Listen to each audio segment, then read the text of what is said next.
Michelle, are you with us? Michelle, are you with us? I think I saw your name, Michelle Slater, who's yes, I'm right here. Yeah, she's there. Yay. So we've got some announcements we want to share from the staff around projects and events that are coming up this year.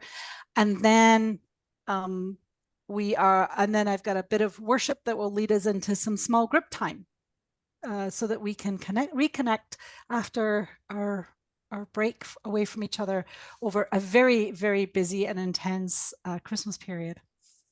So I have a couple of pieces on that I want to just share with you. Let's see if I can do this again. There we go. And share screen. I should have got Mauricio to do this. He's way better at it than me. There we go. So there's Trina again, right? So we got, and what we would like to highlight for you coming up is beginning on Thursday, February 15th at 10 a.m., I'm going to be hosting online a book study for ministry leaders. I got the chance to go to an AA. Oh, hello. On a book that I read last year and really, really loved. It's called Canoeing the Mountains. It's a look at ministry from the perspective of the story of Lewis and Clark crossing America to do the mapping and kind of exploration that they had been assigned by the government. And the title comes from the moment when they have, successfully traversed a fair part of the country in their canoe with the Corps of Discovery that they're working with, and suddenly they came up against a mountain or a mountain range, and suddenly realized that all of the things they had learned, no longer, can help them, and they have to learn a new way of being. And so this book is really exciting. I really enjoyed reading it, and we thought that this would be a great opportunity for ministry leaders to get together, have a bit of a book study and some time together and be in community. So if you are interested, please sign up for that. There is a sign up on the emails that Shelley sends out on the newsletter. So we'd love to see you. I'd love to see you there because, I love reading books in community. So it's way more fun when you're all there with me. The other piece that we would like to remind everybody is that Remit 1, the responses have to be in by March 31st. So just reminding you, if you have not voted already, to get your vote in to the national office so that it can be counted on this important remit for the church. And there is information on the national website that you can get to help you understand what the remit's about, and they will and then you can always email us if you have other questions, and we can point you in the right direction for further information. Can I ask at this point how we do respond? Do we do it by letter after a congregational meeting or something like that to Chinook Winds or to the national? So it goes to national. Chris, can you just answer that process question for us? So there is a remit authorization form, which can be found on the General Council 44 website.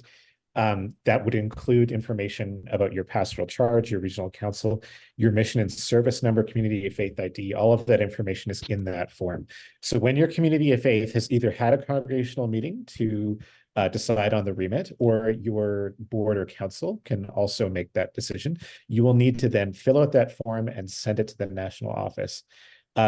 In the coming days, there will be emails coming out from Chinook Winds Regional Council to help communities of faith support their discernment, their discussions about the remit, as well as we'll be contacting those who have maybe not made a remit discussion plan, just to find out if there's ways that we can assist you. All of the information is in the General Council 44 website, and I'll post a link there. Thank you. But thank you for the question. I think that was Betty. The forum is very straightforward. It's your community of faith, whether you're voting to approve or not approve the remit question, and it's submitted to folks at the National Church Office. Thanks, Chris. Chris, while you're there, did you want to share anything about First Third Ministries announcements about upcoming events? Sure, be happy to. So hello, everyone. And a reminder, my name is Chris Mapaway. I use the pronouns he, him, his. I am the First Third Ministry Animator for Chinook Winds Regional Council and the Justice and Community of Faith Coordinator as well. First Third Ministry is for children, youth, young adults. We're a joint ministry in BC and Southern Alberta. And we have a number of events approaching. The first is we're going to be welcoming back our returning and new members of our Chinook Winds Regional Youth Council. We're still accepting applications to join Youth Council. So Youth Council is a group of young people between the ages of 14 to 17 who work on issues of polity and justice within our regions. As you may remember, Youth Council brought forward motions to our regional gathering in Medicine Hat that had to do with inclusion of young people in our regional gathering decisions, as well as engaging the region in an emissions audit. So I'm really looking forward to seeing what Youth Council will come up for this year. We're still accepting applications. So if you have a young person in your ministries who you know has particular gifts for leadership and would benefit from an opportunity to gather with other United Church youth from across Western Canada, please drop me an email. Upcoming, we also have a leadership retreat for those who are working with children, youth, young adults, and families ministries. That will be in April. That gathering will be a United Church gathering at Vancouver School of Theology in Vancouver, discussing anti-racism in the context of children, youth, and young adult ministry. There are opportunities to access grants to support you attending these events.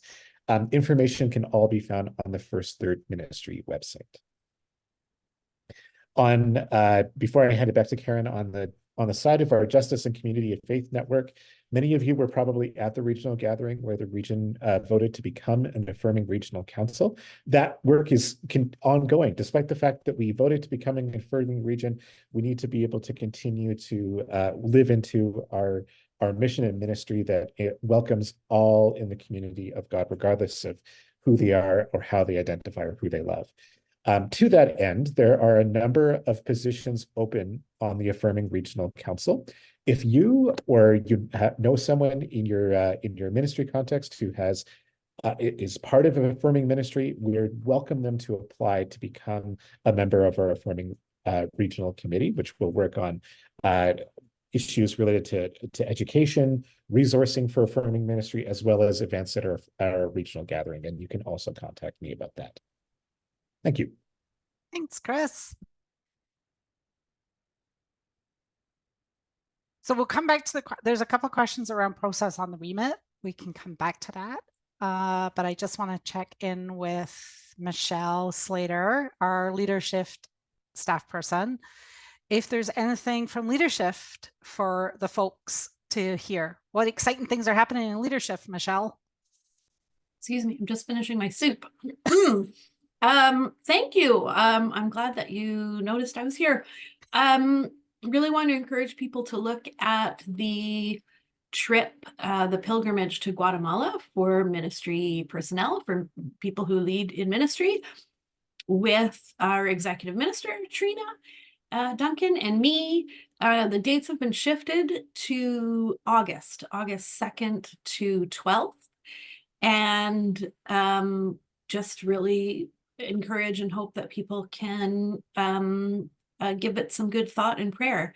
I will remind you that, which you may not know, that Leadership has a congregational leaders learning fund that can offer you a bursary if you need some financial assistance to go.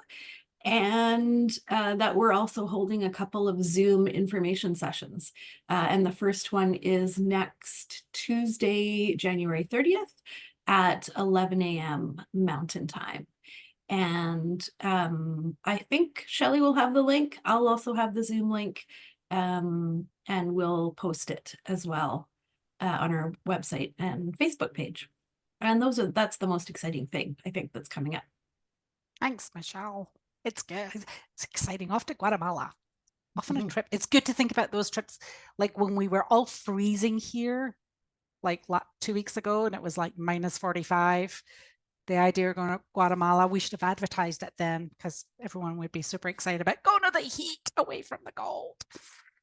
So wow, so lots of some process questions around the remit came in while Chris was talking about the exciting things that are happening on First Third Ministry. So the main question that's come in is who votes on this? So remit 3, according to the manual, is voted on by the board. But Chris, do you want to add anything else to that?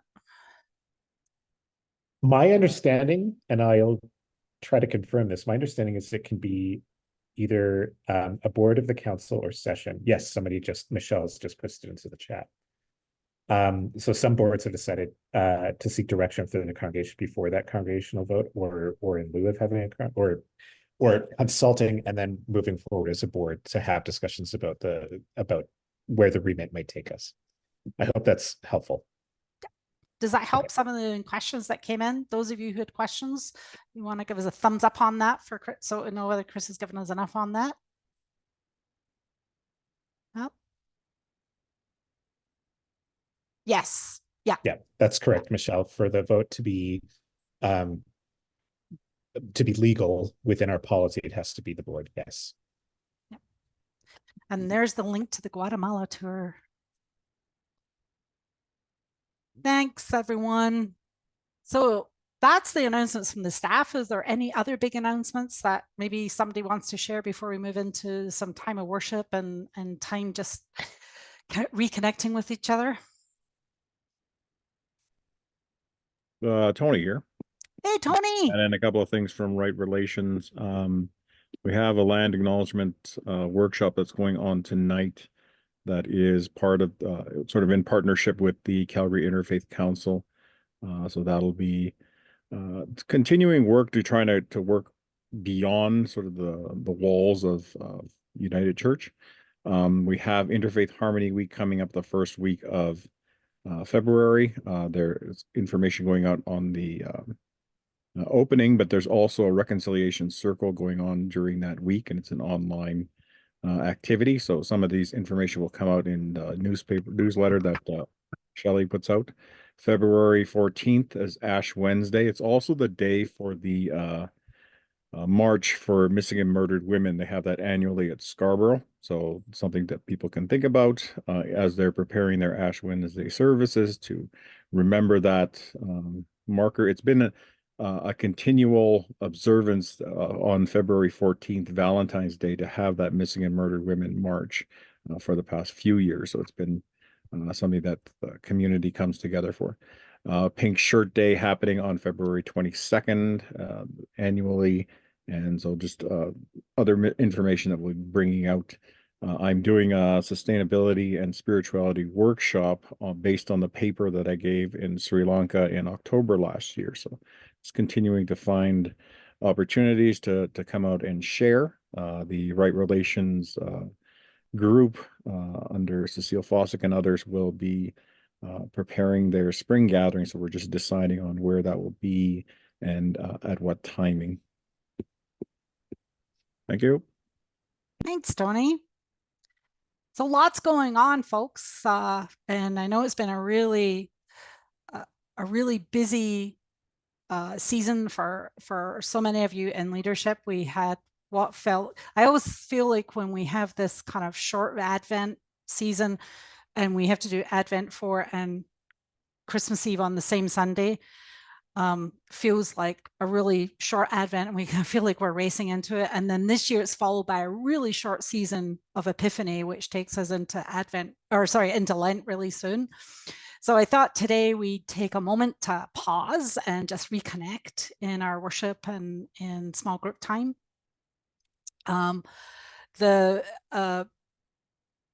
So some of you may notice sometimes when I talk that I really amn't from around here. I come from a faraway place, on a tiny little island, the northern part of it called Scotland. And for us in Scotland, the New Year is one of the most significant times of the year. It's a little known fact that Christmas was banned in Scotland until the 1950s. And to celebrate it was considered an illegal act. People went to work on Christmas Day in Scotland. Up until then, you did not have to get it as a day off. So, so what they do in Scotland is we get the 1st and 2nd of January off instead. And so in my family tradition, Christmas was, you know, a time for, you know, gathering and eating good food together, but the time to be with family and really gather was New Year's. New Year's Eve, known as Hogmanay, and New Year's Day were the big celebrations. So I thought that we would concentrate our worship time and our time of reflection together today on the new year. What is the new year bringing for us? So if I can get this right, I will share the PowerPoint with you again.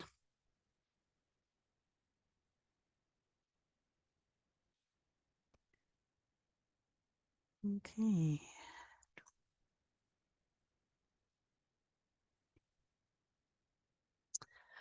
And this is a little worship based on the blessing of the new year being amongst us. This is the season of hope.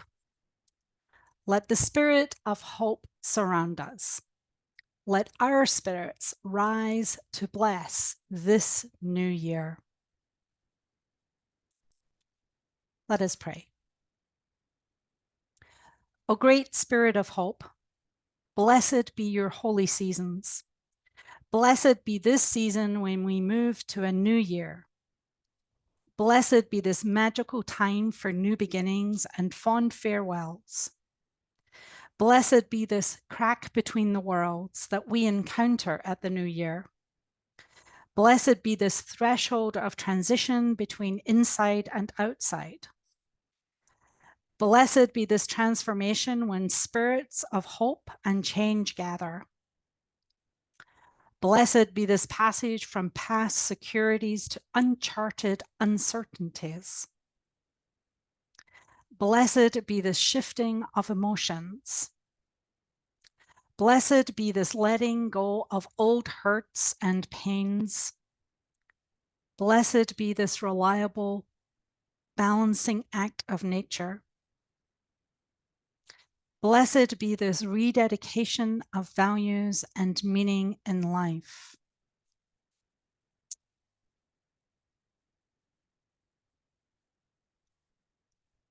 I'm going to share a video with you all. And as you just take in the images and the music that is being shared for yourself, and if you want to put it in the chat, you're more than welcome. What is the blessed to be for you this year? What are you looking to have blessed for you?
For those of you who have added to the chat, thank you for those. So we're going to move into some small group time together, and we're going to give you a good opportunity to chat with one another. And we're going to send you in with some questions. So we will make sure that these go into the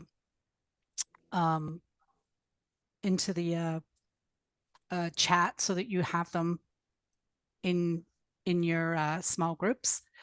But I'm just going to share these questions on the screen with you all now.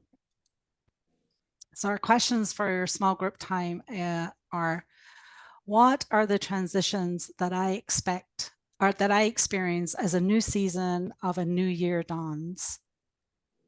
What new goals for health, social change, and the sharpening of my focus do I set for myself? And what actions will I take to heal myself, my relationships, my environment, the earth? You can choose to respond to one, some, all portions of these questions in your time together. But really, this is just an opportunity for you to be together, to be in community, to share one another the blessings of the season that you've had and the blessings of the season that you're hoping to experience. So let me just put these in the chat for you. And Mauricio, you're going to do your magic for me. Yep. How long would the group session be? If we could do 15 minutes, that would be 15? great. That Perfect. gives everybody an opportunity to have some time. And so Mauricio will put us into small groups. Thank you, Mauricio. No problem. And the room should be opening soon.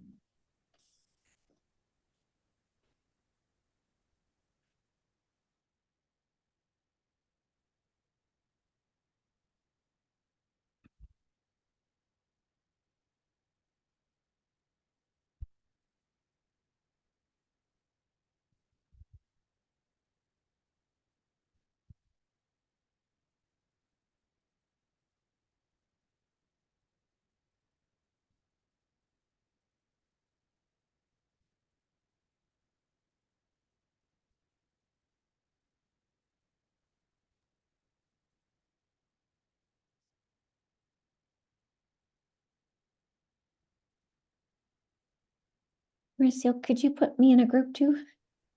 Let me find you here. How many are in the various groups? There's 6 different groups. Would you like to go into a group, Tony? I have a thing here saying join Oh, group okay. one, So but that was the life transition that I was looking forward to sharing for sure. I think I might come back after. Here's thank Okay, let me just find Shelley here. I'll come Oh, back. you're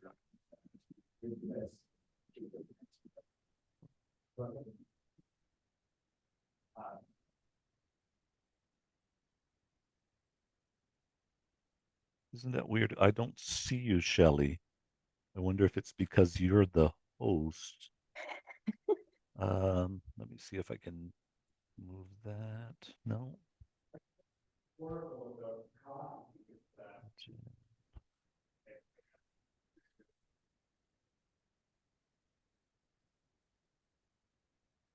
Yeah, I don't.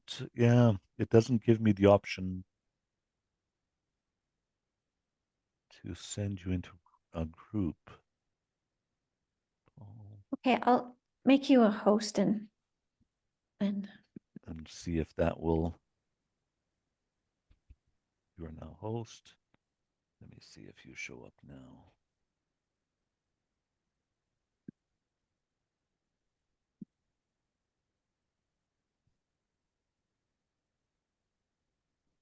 Yeah.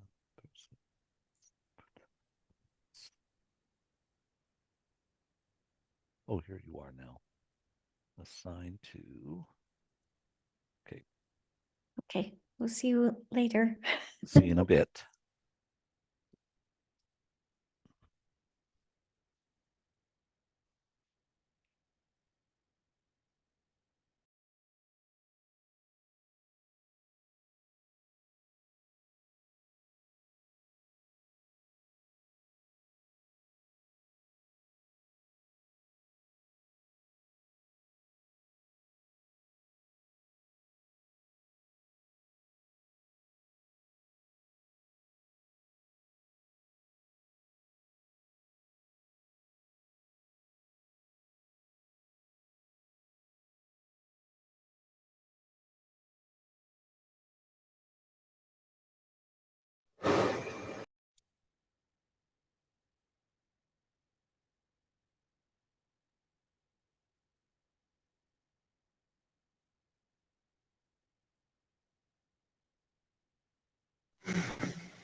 Welcome back, everyone. I hope you got a little bit of time to reconnect with colleagues and just kind of say hello to each other. I would be totally lost without Jess in my life. I don't know what I'd do without her. She keeps me right on all things and all matters. And one of the things she reminded me of is that that in my chaotic day, I forgot to begin our time together with our land acknowledgement.